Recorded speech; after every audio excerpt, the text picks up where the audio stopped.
మీ business ఏదైనా మీ ఊర్లో promotion చేయాలంటే అది సుమన్ టీవీతోనే సాధ్యం. ఇప్పుడే సంప్రదించండి.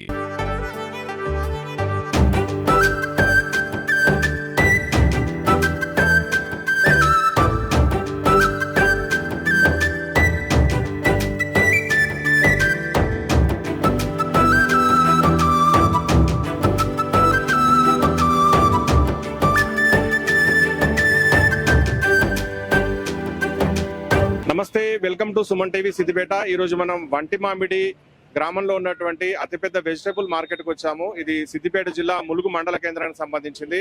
ఇది హైదరాబాద్ నుండి దాదాపు 30 కిలోమీటర్ల దూరం ఉంటుంది. ఇక్కడ నుండే దాదాపు హైదరాబాద్ లోని సగం ఇళ్లకి తాజా కూరగాయలు సప్లై అవుతుంటాయి. సిద్దిపేట జిల్లాకు చెందినటువంటి ములుగు, వంటి మామిడి, వర్గల్, జగదేవ్పూర్ మండలాలకు చెందినటువంటి వేలాది మంది రైతులు తాము పండించినటువంటి తాజా కూరగాయల్ని ఇక్కడ మధ్యవర్తులకు అలాగే చిరు వ్యాపారులకు విక్రయించడం ద్వారా కాస్త గిట్టుబాటు ధర కలుగుతుంది. అలాగే రైతుల నుండి నేరుగా కొంతమంది చిరు వ్యాపారులు కొని హైదరాబాద్ లోని వివిధ ప్రాంతాల్లో రీటైల్ గా అమ్ముతారు.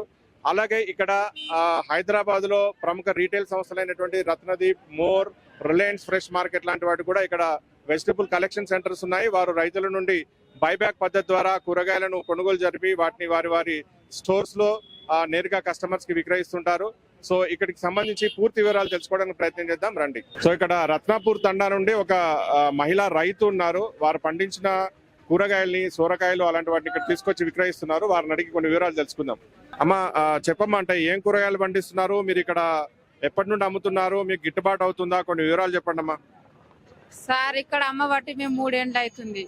ఇంతకు ముందు రైతు బజార్లో అమ్మేటోళ్ళం. అక్కడ రాత్రి పూట అవుతుందని ఇక్కడనే అమ్ముతున్నాం. ఇప్పుడు ఇక్కడ సొరకాయలు పండిస్తాం, బెండకాయలు పండిస్తాము, వంకాయలు పండిస్తాము, మళ్ళీ టమాటాలు, అన్ని ప్రతి ఒక్క ఐటమ్ పండిస్తాము. ఒక్కో టైంలో రేట్ ఉంటుంది, ఒక్కో టైంలో రేట్ ఉండదు. ఒక టైంలో మస్తు బాధ అవుతుంది, ఒక టైంలో వచ్చినప్పుడు వస్తుంది, పోయినప్పుడు పోతుంది. సార్, ఇక్కడనే అయితే అమ్మేసుకుంటున్నాం ఇక్కడ మేము.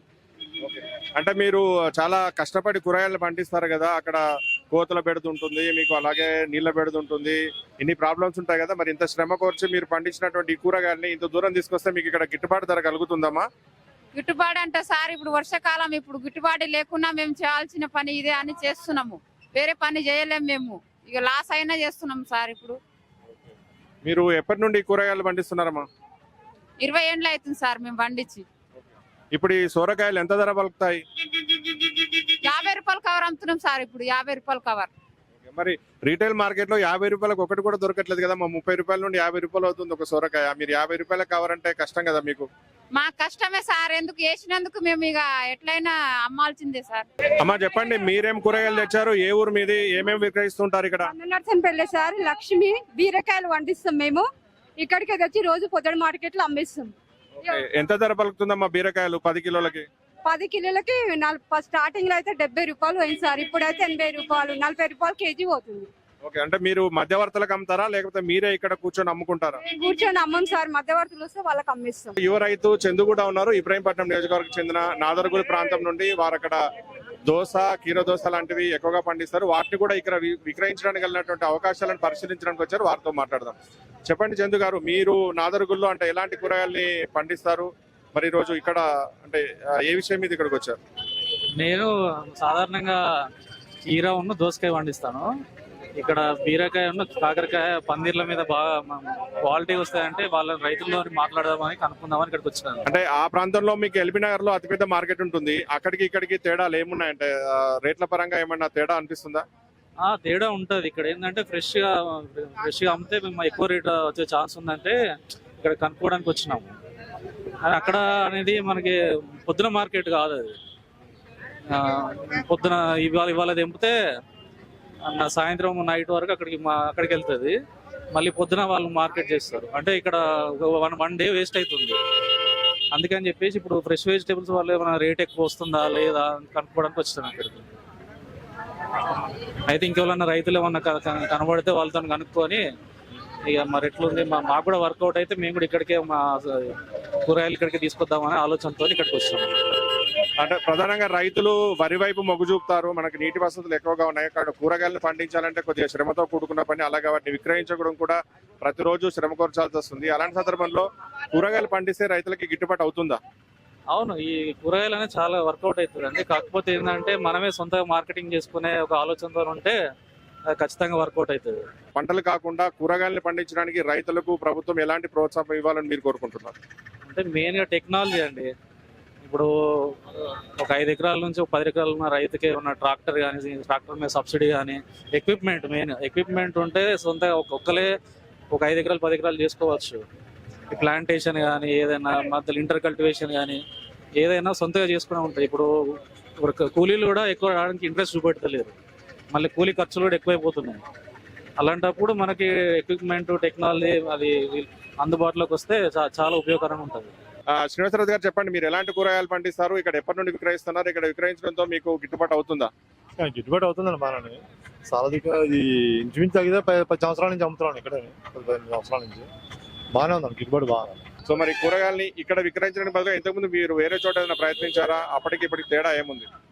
ఇంత ముందర కమిషన్ చేసేవాళ్ళన్నా వాళ్ళు అన్న రేటుకి అమ్మవలసి వచ్చేది, ఇక్కడ అయితే మన అన్న రేటుకి అమ్ముకునే పరిస్థితి వచ్చింది. మనం అమ్ముకున్న వల్ల దాని మీద బాగుండేది అన్నప్పుడు, అప్పుడు మీద ఇక్కడ ఇప్పుడు బాగుందండి. ఇప్పుడు ఇక్కడ మీరు అంటే దళారులకు నేరుగా విక్రయిస్తారా, లేకపోతే మీరు చిరు వ్యాపారులకి హోల్సేల్ గా అమ్ముతారా? ఎలా అమ్ముతారు? హోల్సేల్ కూడా అమ్ముతామండి, సిరి వ్యాపారాలు కూడా అమ్ముతాం. 5 కిలోలు 10 కిలోలు 15 కిలోలు అంటే సిరి వ్యాపారాలు కూడా అమ్ముతాం. ఇప్పుడు రేట్లు ఎలా ఉన్నాయి? ఇక్కడ మీరు క్యాప్సికం పండించారు కదా, క్యాప్సికం 10 కిలోలు ఎలా రేట్ ఉంది? 10 కిలోలు కిలో 70 రూపాయలు చేసి అమ్ముతున్నాం. 10 కిలోలు 700. అమ్మా, ఏం కూరగాయలు పండిస్తున్నారమ్మా మీరు? ఏ ఊరు మీది? అడ్రస్పల్లె సార్. ఏం కూరగాయలు పండిస్తున్నారు? దొండకాయలు పండిస్తున్నాం. ఓకే, గిట్టుబాటు అవుతుందా మరి? దొండకాయ వెళ్తలేదు సార్, కిరాయిలు వెళ్తలేవు. ఎట్లా కిలో పోతున్నాయి? ఇది అంటే 10 కిలోలకి 5 రూపాయలకి కిలో పెడుతుంది ఇది.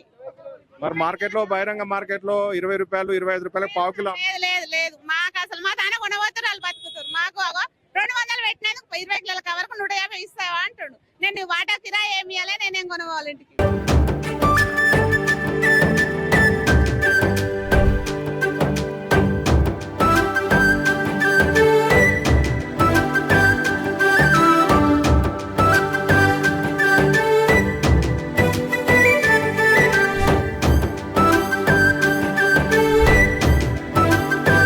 తో పాటు చేర్యాలకు చెందినటువంటి ప్రవీణ్ రెడ్డి రైతు ఉన్నారు. వారు పండించినటువంటి బొప్పాయి అలాగే సొరకాయని విక్రయించడానికి మన వంటి మామిడి మార్కెట్ కు వచ్చారు. వారిని అడిగి తెలుసుకుందాం. ప్రవీణ్ రెడ్డి గారు చెప్పండి, మీరు బొప్పాయి ఎప్పటి నుండి సాగు చేస్తున్నారు? మీకు గిట్టుబాటు అవుతుందా? బొప్పాయి అన్నది మార్కెట్ లో ఇచ్చే రేటుకి మాకు ఇక్కడికి వర్కౌట్ కావట్లేదు. అక్కడ 40 రూపాయలు అమ్మినా మేము ఇక్కడ 10-12 రూపాయలే తీసుకుంటున్నారు. మార్కెట్ యార్డ్లకి డైరెక్ట్ వాళ్ళు వెళ్తే వాళ్ళ దగ్గర 10% కమిషన్ తీసుకుంటున్నారు. వాళ్ళు ఇచ్చిందే రేటు, బండి తీసుకొని వెళ్తే రీటైల్ గా అమ్మాలి అంటే ఇలా ఇబ్బంది అవుతుంది. ఈ విధంగా గవర్నమెంట్ ఏ విధంగా సపోర్ట్ చేయాలని చెప్పి చూసినా బొప్పాయి అమ్ముకోవడానికి కష్టంగానే ఉంది మార్కెట్ ఇప్పుడైతే. మీకు మరి ఇప్పుడు హైదరాబాద్ లో ఉన్నటువంటి మోర్, రత్నదీప్ ఇలాంటి కొన్ని రీటైల్ చైన్ సూపర్ మార్కెట్స్ ఉన్నాయి. వాళ్ళు మిమ్మల్ని ఎవరైనా బైబ్యాక్ కి సంప్రదించి మీకు గిట్టుబాటు అయ్యే విధంగా ఏమన్నా చర్యలు తీసుకుంటున్నారా? రత్నదీప్ వీటికి అంత కాంట్రాక్ట్ బేస్ 1 ఇయర్ తీసుకుంటున్నారు. బయట బయర్స్ దగ్గర నుండే తీసుకుంటున్నారు. వాళ్ళ దగ్గర తీసుకునే వాళ్ళకి ఎలా అంటే వాళ్ళకి డైలీ సప్లై కింద ఫస్ట్ క్వాలిటీ ఈ రోజు వేసిన మాలు రేపు చూసుకొని రిటర్న్ మాకు ఇది కావాలి ఇది వద్దు అని చేస్తున్నారు. ఆ విధంగా చేయడం వల్ల రైతుకి డైరెక్ట్ ఇవ్వకుండా వాళ్ళు అలా మార్కెట్ నుండి తీసుకోవడం వల్ల మాకు లాస్ అవుతుంది. మీరు ఎప్పటి నుండి బొప్పాయి పండిస్తున్నారు? మరి కూరగాయలు పండించడం అనేది చాలా కొద్దిగా జూదన్ లాగా తయారైపోయింది. ఎప్పుడు రేట్ ఉంటుందో తెలియదు, ఎప్పుడు పడిపోతుందో తెలియదు. ఇప్పుడు మనం టమాటా చూసుకోవచ్చు, ఉల్లిగడ్డ తీసుకోవచ్చు. ఇలాంటి సందర్భంలో బొప్పాయికి ఎలాంటి మార్కెట్ ఉంది?